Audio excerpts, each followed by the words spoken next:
I'm here with Victoria Powelson, our Muskie of the Week from women's tennis, a sophomore from Ishpeming, Michigan. Tor, how do you feel that you're Muskie of the Week? I'm super excited. I found out yesterday and I had no clue. It was very exciting.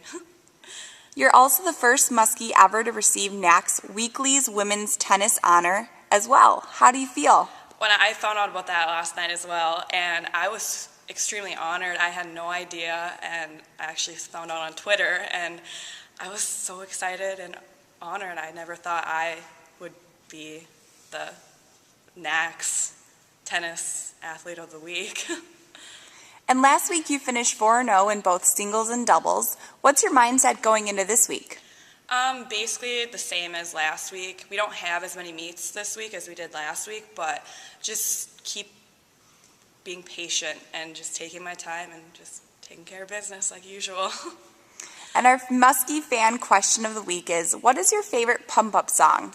I definitely have to be Till I Collapse by Eminem.